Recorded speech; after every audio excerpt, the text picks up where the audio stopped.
With that, I recognize the ranking member, the gentleman from New York, Mr. Katko, for an opening statement. Thank you, Mr. Chairman. I'm pleased that the committee is holding this important hearing. I think it's vitally important to look at these issues on a routine basis, and we've always done that. As our nation faces these growing and continuous changing threats posed by foreign adversaries, criminal and terror organizations, and the crisis at the southwest border, to name a few.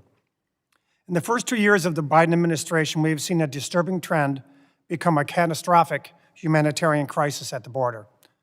In 2020, CBP had 500,000 migrant encounters at the southwest border. In 2021, the first year of the Biden administration and the pull magnets they created, these encounters have tripled to well over 1.7 million.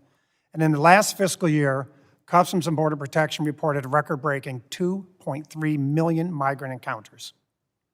Mr. Wray, I know you at FBI, that's got to be a concern for you. While the vast majority of these migrants may be coming to find work or more prosperous opportunities, we cannot ignore the evident security threat that looms beneath the surface of that crisis. CBP reported over 29,000 illegal immigrants who have known criminal records and 751 documented gang members, including 312 affiliated with the notorious MS-13 gang, were among those encountered at the southwest border. Those are the ones we know about, not the ones we don't. Even more troubling is that these numbers only count for those that were located by law enforcement, not the 600,000 that are estimated to have evaded officers at the border in 2022 alone. How many dangerous criminals and gang members entered undetected? How many were smuggling deadly drugs like fentanyl into our communities? The truth is we have no way of knowing, but these reports demonstrate it is almost certainly an elevated and fast-growing number.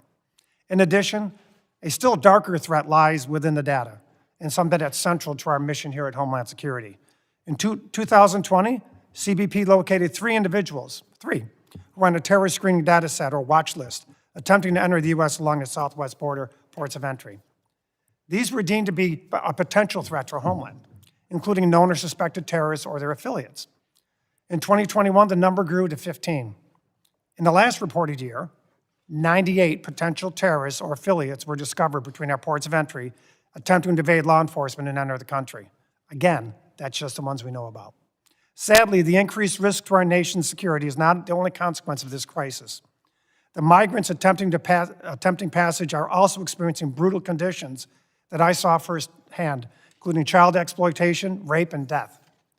The UN International Organization for Migration has labeled the southwest border as, quote, the deadliest land crossing in the world, end quote. And migrant deaths for 2022 are reported to be over 850, breaking the grim record for deaths set just last year. There are counties in Texas and in Arizona and California where they've had to cut their budgets to deal with the number of dead bodies they encounter on the border. I don't understand that. We are reminded of these tragedies almost daily with reports of families drowning in the Rio Grande River or dying of heat exhaustion crossing the inhospitable desert, often abandoned by smugglers who care only about profits. I would like to recognize the brave men and women who stand guard at our nation's borders, constantly under siege by drug cartels, human smugglers, and this ever-increasing humanitarian crisis.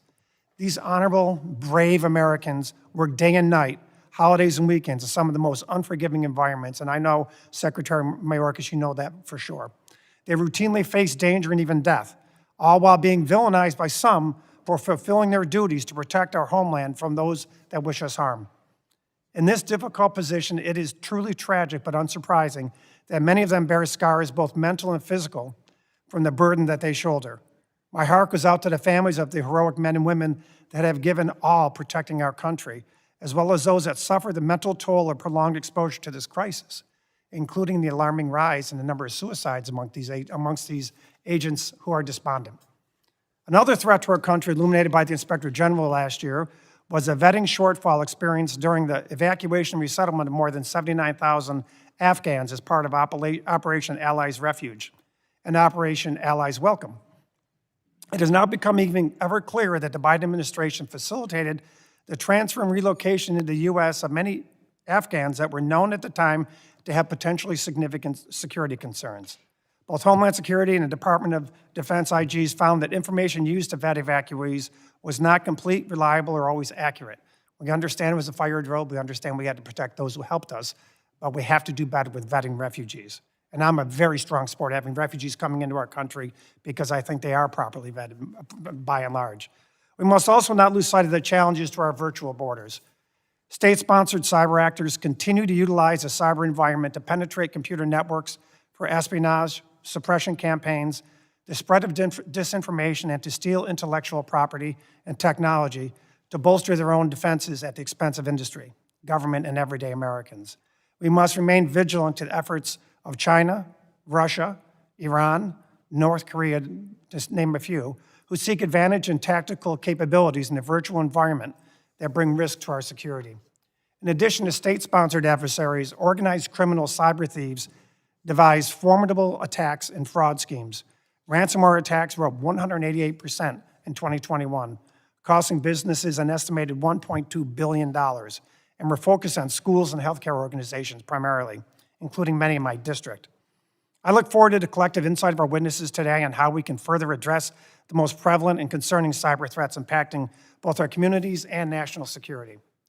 Additionally, along with many Americans, I'm sad to say that I'm very concerned about reporting that an FBI agent, Timothy Thibault, if I said that correctly, may have suppressed derogatory information relevant to ongoing investigations relating to Hunter Biden, and has a long history of partisanship, and he was quickly left the agency when these allegations came to light. As a career law enforcement professional, I know I found these revelations to be deeply troubling, as did many others in law enforcement.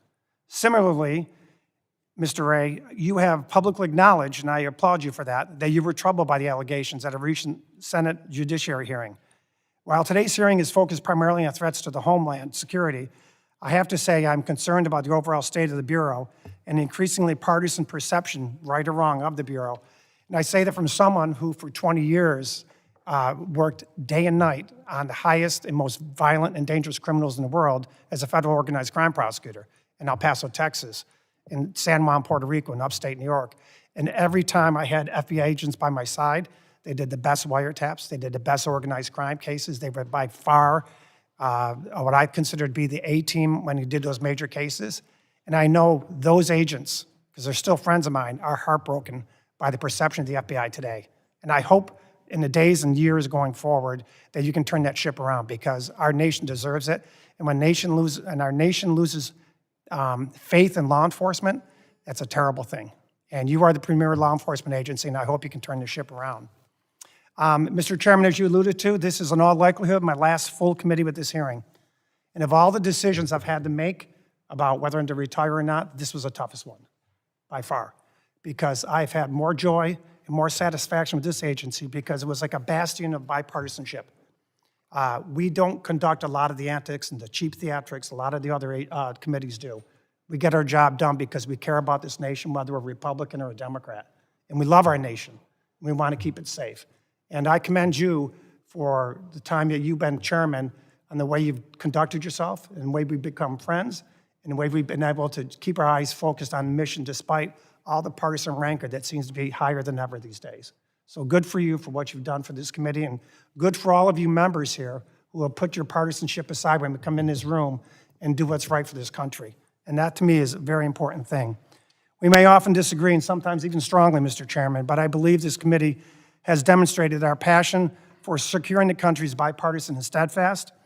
And I want to thank my committee staff, who have spent countless hours developing oversight legislation and policy to secure the United States from all manner of threats. I'm incredibly grateful for their service and dedication to the mission. Many of them are with me here today, and I'm not going to single them all out, but there's one I will single out. This person has been with me from the beginning. He's now my staff director. The entire 8 years I've been in Congress, I've worked with him side by side on Homeland Security matters, and it's Kyle Klein, who's right behind me. And I want to say thank you to him. He has been a true professional. He's a bipartisan person. He cares about this country and loves this country and wants to keep it safe. So Kyle, thank you very much, and I just want to say thank you to him. And with that happy note, I yield back. Thank you, Mr. Chairman.